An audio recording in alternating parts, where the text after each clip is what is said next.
Hello, everyone, and welcome to a special author conversation with Lisa Sukenic. Lisa Sukenic is the author of the 2022 Michigan Notable Book Award-winning Miles from Motown. So we're going to get to talk with her today about her writing process, different things about her book, and just hear from the author. It's going to be exciting. So go ahead, author. Tell us a little bit about yourself. Give us some of your background and how you became a writer. Yeah, so I grew up in the Detroit area where Miles from Motown is based. So a lot of that was based on memory. As a child, I was very observant and took in the environment around me. I didn't really start writing formally until I was in college. And my first poem was published in one of the university newspapers. And then I did some more formal studies in Kalamazoo, where I was teaching at a small progressive school.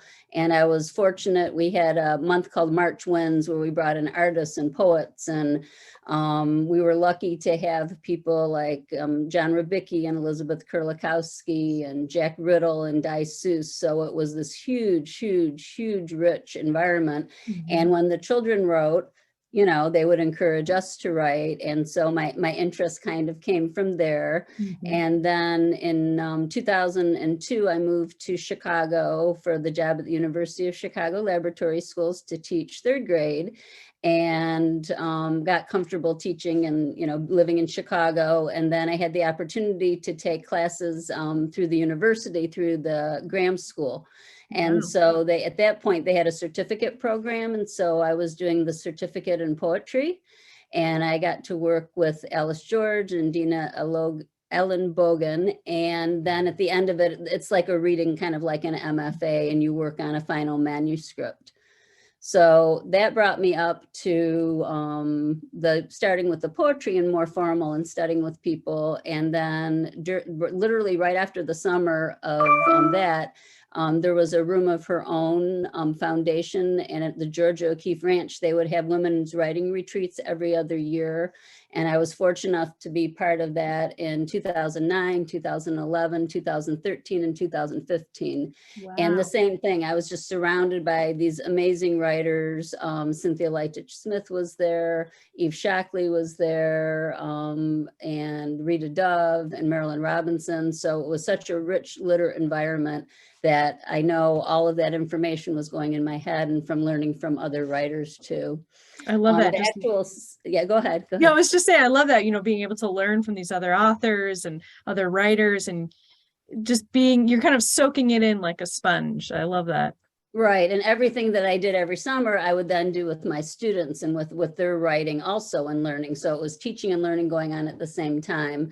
And then the seeds for Miles from Motown started at Story Studio in 2014. I worked with Juliette Bond, and that was novel in a year. But as you know, not all novels take a year. No.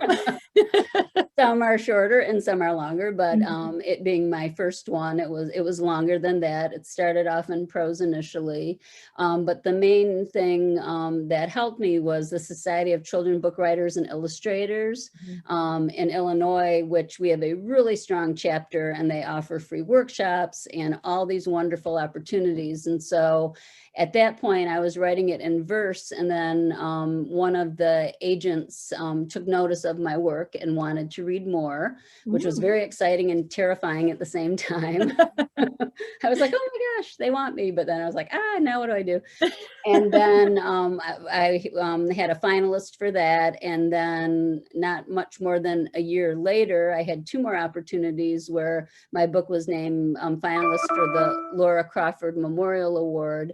And then she wrote me an editor's note and gave me a lot of information. And then in 2016, I won the Prairie Writers Award and spoke with an agent from New York and said, if you can do every poem just like the poem, The Tree, that's in this book, I would be interested. And so, yeah, so that was exciting. And then fast forward ahead, 219 came along, and a friend of mine, Carol Coven Granick, had Reenie's Turn, which is a novel in verse.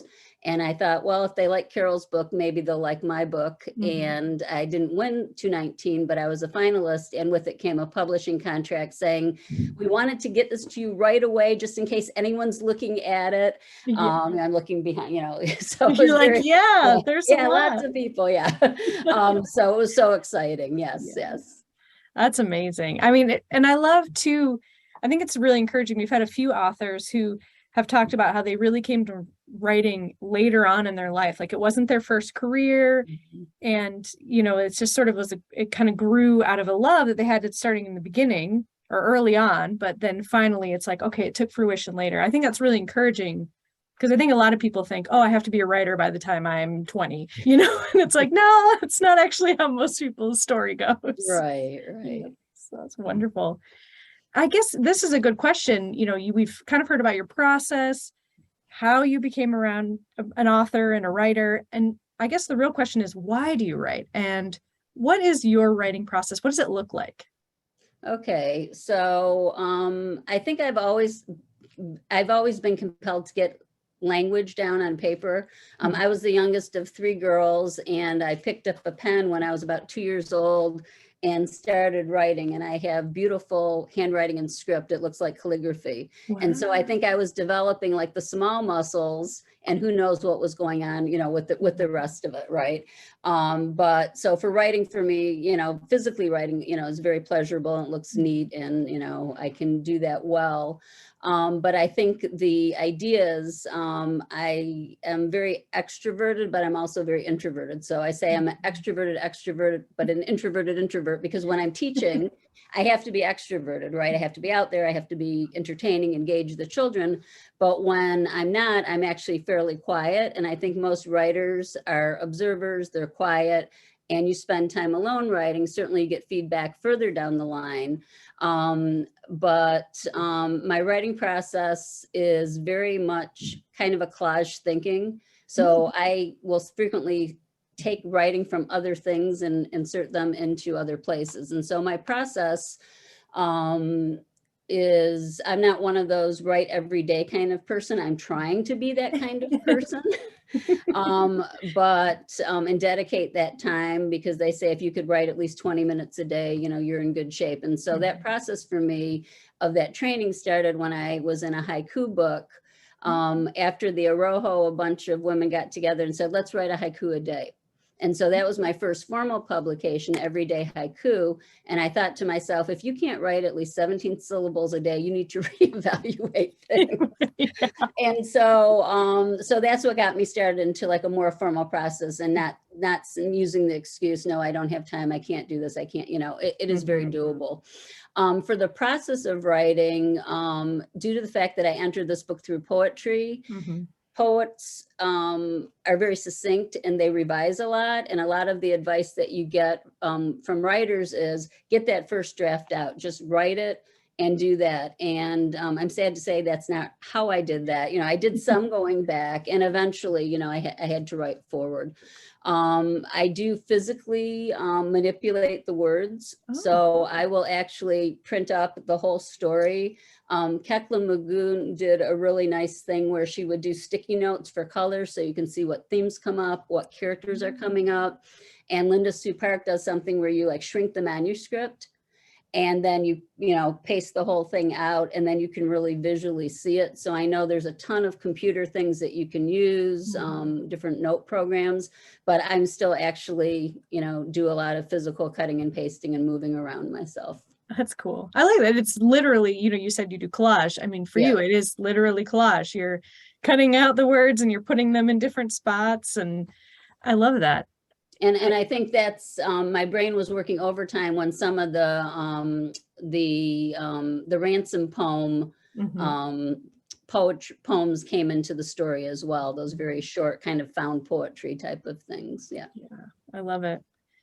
That's wonderful. I guess here's another idea or another question. We sort of see of how you came to write the book and why you yourself are a writer, but how did you actually get the idea for the book? Yeah. So as I was saying earlier, I grew up outside of Detroit. I was actually born in Detroit and then lived about a mile from Motown, literally right at the border, and hence the name. Yeah. My grandparents lived in Detroit, and my parents grew up there. So a lot of times people will move to the suburbs and then like they never go into the city. But for us, it was our environment. It was one and the same. And so obviously visiting my grandparents, and my grandparents had a shop on Livernois. My grandfather was a furrier and my grandmother was a seamstress. And so they had a store there for years and years. And my dad worked as a lawyer downtown also. And so I just felt it was kind of part of my fabric. And I think the idea, I was raised in the 60s and the 70s. So I was raised during a time of civil rights in the Vietnam War. I spent a lot of time with my dad watching 60 Minutes, which isn't like what typical kids do, but, I played outside, and that's the other part of the story, right? But Exactly. my dad and I, Vietnam was one of the first wars that was televised, for good or for bad. And in those days, we looked at children a little differently. Like there were parents and there were children. And it wasn't so much of, it was a little bit different worlds in a bit. And so I watched 60 Minutes with my dad and documentaries and things like that. And also I remember learning about Gwendolyn Brooks in 6th grade and hearing her poem, We Real Cool. And so that was kind of my intro into Gwendolyn Brooks herself. And then having moved to Chicago, obviously this is her city. And so also there's the Gwendolyn Brooks Poetry Contest that happens in Chicago. So my children will enter that every year. Wow. And that's sponsored by 57th Street Books. And then in 2017, there's a huge celebration. And in the celebration, there was things at the Logan Center, at the Poetry Center. And I did find during my research, which sometimes I went down wonderful little rabbit holes. And one of those was finding that Gwendolyn Brooks actually was a guest teacher in 1949, along with Langston Hughes. Wow. And so that was a real nice connection in that way too. Yeah, I love it. It's so true when you're doing historical fiction or, looking into nonfiction, just the research rabbit holes can be so interesting in and of themselves. Right. We talked a little bit with Betsy Bird, who did Long Road to the Circus, and talking about Madame Morantat and that whole process of learning about this very interesting woman in Michigan's history. I was like, I could just do a whole conversation about that. I love learning that historical side, those little rabbit holes. We understand, we're kind of understanding the context of the world for Miles from Motown, but are there any other themes that you kind of see running throughout the book? Yeah, and my daughter and I, since she's the young person who does technology, and I'll read some of these in a minute. And so one of the things that I did was come up with a huge list. And so I'll read some of these. So themes such as neighborhood, moving, change, friendship obviously comes up, looking at coping. She uses a lot of resiliency and a lot on her own, right? Because she's of the choices that she's making, lies and truth, peace and war. And so there's a lot of, and with the coping is like hoping and coping. And so a lot of the themes that run through really kind of are the backbone and structure of the story. And also, looking at family and respect. And really one of my goals in the book was really looking at the Vietnam War. And I really wanted to show it from a child's point of view and to show kind of more globally that it's not so simple. People have loved ones who are serving, and people who are not making that choice or that decision during that era. It was very different. And, with draft dodging, and that's why I threw in, Misty and her boyfriend at the day camp. But, Georgia feels guilty when she's making the peace mosaic because her brother's serving and she lost her uncle. And so I think it's an interesting dichotomy and a divide even within her family, that her father's very stoic and mom is very stoic, but mom's also a mom and she has sons. And so I really wanted it from the child's point of view for her to be a little conflicted too. Yeah. And I think that's an element that a lot of people really resonated with, is that I wouldn't want to say family conflict, but it is, yeah, you're right. And then that feeling of, displacement, right? Of you're in somewhere new and you're trying to deal with this transition, you're trying to deal with losing what you had before. And there are a lot of really powerful moments in your book. So thank you. Thank you. And we talked a little bit about it's set in a historical setting, but how would you define this word beyond just a novel in verse that is historical fiction? Well, I think there's a few different things. I think that it's looking at more global issues like you were talking about. So there's one of the frequent themes that go through middle grade fiction of this age is looking at change and resiliency and loss. Typically, there'll be either a family loss or a divorce or a change, but something that's unfamiliar and something that they have to persevere through. And so moving, I know the genre and middle grade fiction, typically someone will be moving due to a circumstance. And moving is one of those things that is relatable to all children, but yet each of the specifics and the things that come up are very different for everyone. And then also I've been finding, so it's hitting really well with the children that I wrote the age for, but also a lot of adults. And so a lot of adults who are, well, I turned 60 this summer, but a lot of adults within my generation and older were like, I was there, like I completely understood the context and the history. And then on the other side, for children who are not there, like the age of the children that I teach, to get some context of what life was like before cell phones, before computers, before when you went out to play and your parents told you to come home when the street lights come on, Right. There wasn't, and that's why said in that time, there was a lot of Georgia and Naomi's ability to travel different places. And it's not that their parents were not parenting of both families, but the norms were different then and the world was different then. Yeah, absolutely. And I mean, I think that is like, I like how you said it's resonating with adults too. And I think that really speaks to those universal, those global themes that you put in that book is it's not just a middle grade book. No. It is for us too, as adults as well. And for you, beyond just kind of the whole process of writing it, I know it's difficult, like actually going through it, but what was the hardest part of the whole experience? Yeah, I think just like anything else that's new, that adults and children go through. And so I had published small pieces. And so I went through the basic signing of a contract for the haiku book, or for when someone takes a piece in a journal or things like that. But for going through the whole process of being a debut author, everything was new and different, right? From the signing of the contract, having to get a literary lawyer and looking at timelines. I think the drafting and crafting and coming with that, with the writing thing, I think I felt really comfortable with that just because I'm a writer and a reader. And so then taking this book and giving it to someone else, I had no problem with feedback and edits, but just the whole process of it'll be 6 months for this piece, then a year for this piece, then, then there'll be, the cover release, and then all of the different pieces, the arcs coming out, and all the reviewers. And thank you for finding me. Yes. And then I think we had, a whole nother layer of with COVID, right? And so my friend whose book came out that fall, nothing was in person, everything was virtual. With me, it's been kind of a hybrid.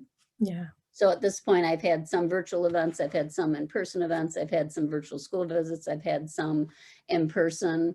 But I think in general is learning about how publication works, how being a professional writer works. And so I've learned a lot in the 2 years of which this process took place. Yeah. I mean, it's crazy thinking about just how long the process really Oh, is. Like you're yeah. saying, it's like, hurry up and wait. It's Well, like, and that's what I was thinking. Yeah. So there's these parts that you like wait and wait and wait and wait, and then it's like it needs to be done yesterday, yeah. and and it has nothing to do with any specific company. It's just the Mhm. process of the industry and how that works. Yeah. Yeah. And so you've kind of talked about the hardest experiences, the hardest parts. What are your favorite pieces or characters or parts of writing this book?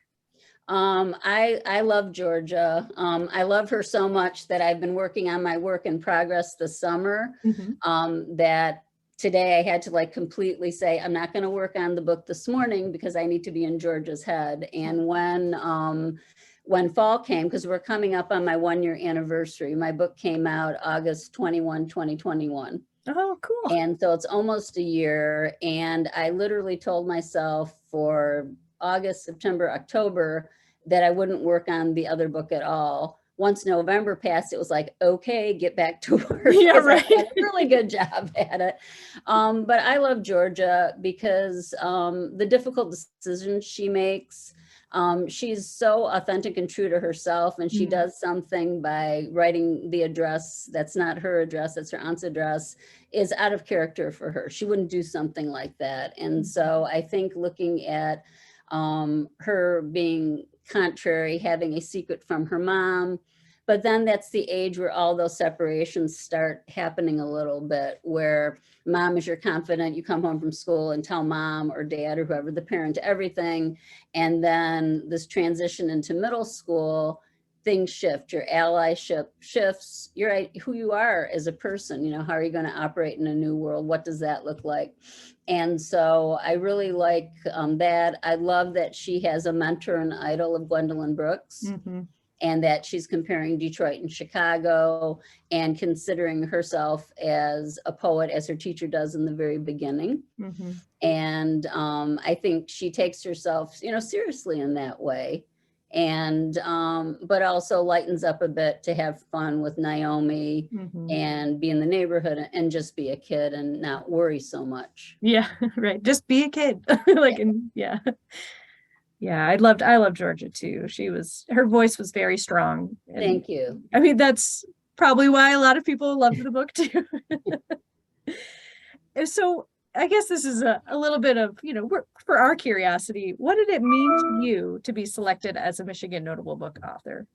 Yeah, I mean, I was literally, I mean, this is so trite and I hate to even say it being a writer, but I was over the moon, I mean, I hate to, it's like such a typical thing. I would never write that, but I guess I can say that. Right. Um, it was, the timing of it was perfect. I just picked up on one of my daughters from sports, and I was just like, oh, I was like, oh my God, I can't believe this. I can't believe this. I was like pounding the dashboard and just like reading it again and looking at it and thinking, oh my God, and I welled up because my dad has been gone 6.5 years now, and he was the man of the library.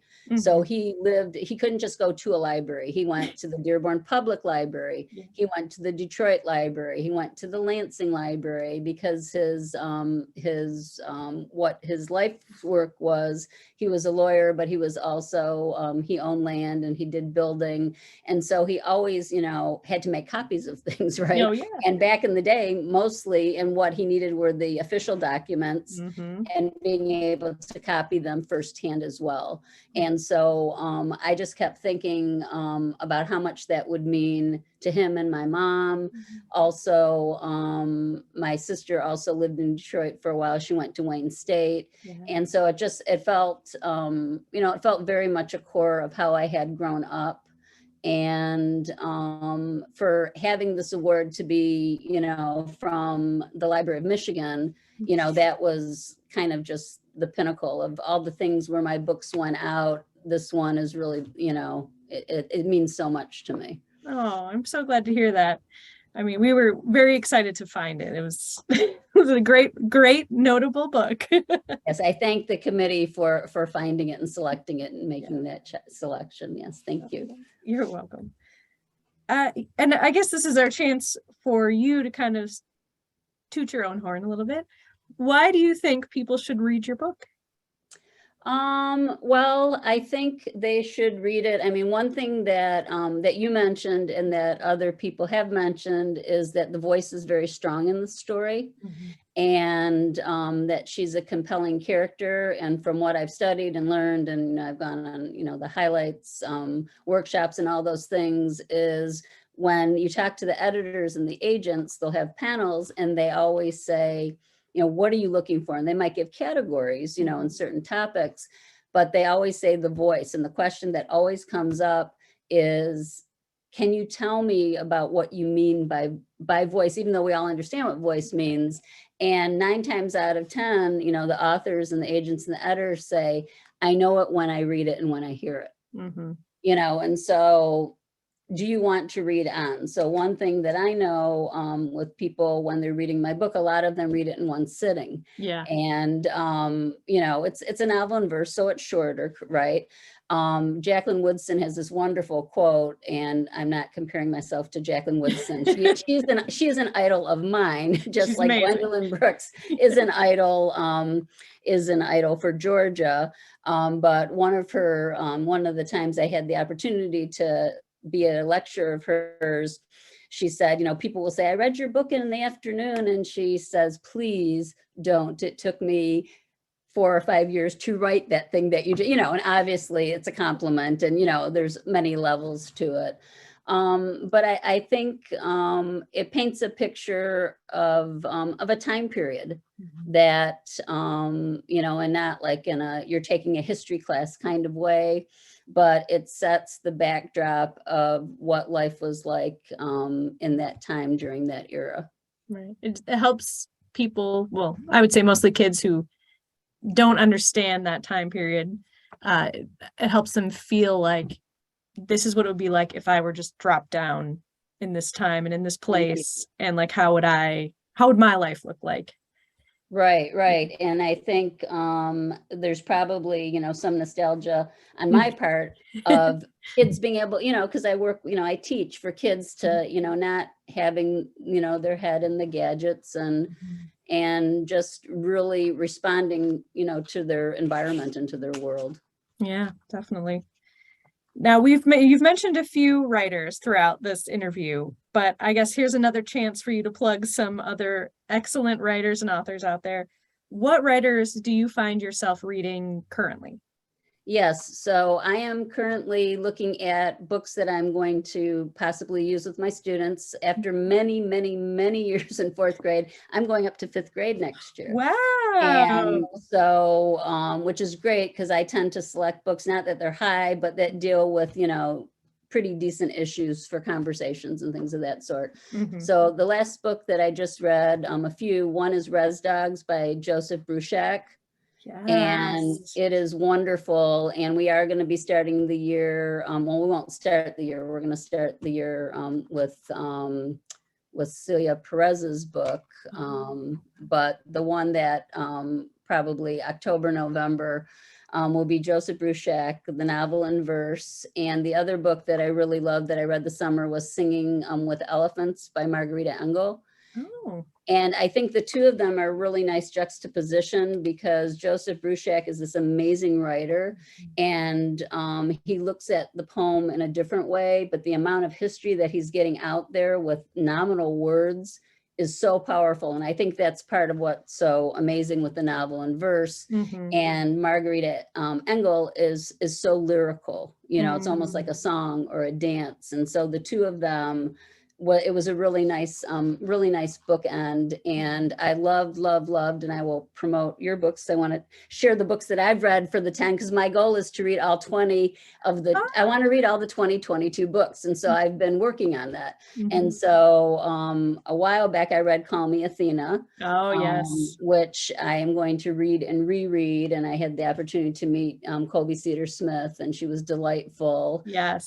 And then I was sitting next to the gentleman who wrote The Star and the Sycamore. Oh, And what I yeah. loved about that was I lived in the Kalamazoo area. That's where I taught. Mhm. And so like everything he was talking about was like, oh, I've been there. I know that place. And, you know, a book like that, you're not going to sit down and read it like that because it's an essay book, right? Mhm. So Yeah. I spent a while, you know, reading other things and coming back to it. But I just love that. And the one that really just took my heart out was Private Love Public School Teacher by Christine Urid, because I knew Jerry Crane. And I was part of the first, when we were putting together the teacher network. He was actually part of that network, part of GLSEN. And so we were part of the early chapter together. And it took me way back in time, way back to that moment, and you know, the tragedy that occurred there. So the next on my list is I'm halfway through Long Road to the Circus by Betsy Bird. Yay. And the irony with that is that her mom had a bookstore in Kalamazoo, Mhm. and a very good friend of mine also worked for the Kalamazoo Gazette. And so we had this, you know, connection also in that way. I've been reading also Ancestor approved the intertribal story, Cynthia Leitich Smith, but I liked it so much that I gave it to my teaching friend. And so I had to buy myself a second copy. And then when I was up on my tour, I picked up 2 more additional of the 2022, The Cut Oh, yeah. by Dan Wemlinger, and Up North in Michigan by Jerry Dennis. So I was just I'm so on reading their books and thinking that, you know, that Miles from Motown is even sitting anywhere near the shelf of their books. Just, you know, it catches me up. It's quite a big deal. Yeah. I love it. Yeah, I know. I was hoping that you had read Call Me Athena, because it's interesting. I mean, this is probably one of the first years we've had 2 novels and verses for youth that have Yeah. won at the same time. And they're both Detroit, well, Detroit area, more of yours. Yours is Right. but and hers is Detroit. So it's interesting that it was like it just happened, but totally different time periods, but both very strong voices. And so I'm glad that you definitely got a hold of her book, because I was like, I Yeah, wonder no, if you've read that yet. definitely. Yeah, and I had a heads up of her book earlier. My Mhm. one of my friends who wrote the novel in verse, also Rini's Turn, she was with the Sybil Awards. And so once things were announced, she's like, you absolutely have to read that book. And then one of my other good critique partners, Mhm. she is Greek herself. And so I bought that book for her. So I've been gifting everyone with all of the notables. I love it. I'm so glad to hear that. And I know, you know, I bet you they're thinking the same thing about the fact that they get to be on the list with Miles for Motown too. Oh, So that's so sweet. That's you have to start somewhere, right? yeah. I love it. Oh my goodness. It was such a delight talking with you, Lisa. And you know, I look forward to the future book. Oh, And yes. I know you did a little research, so Yeah. I'm Well, and I excited. have a little clue after spending a lot of time, everyone asking, is this book going to be a novel in verse? And everyone who talked about it and asked me, and for a whole year, it has not been. Mhm. And then I talked to one of my critique partners over the summer, and I was like, I'm just going to try something. Yeah. It is now a novel in verse. So Mississippi Flyaway working title is now a novel in verse, and the feedback that I got from my peers said, yeah, That go was a that good way. choice. Yeah. Sometimes it just takes a while. You have to mull it over and think it through. Yeah. Wonderful. Yes. Well, thank you again. And, you know, we can't wait to read the next one. Thank you so much. It's been an honor. Thank you. You're welcome. Bye, Lisa. Bye-bye.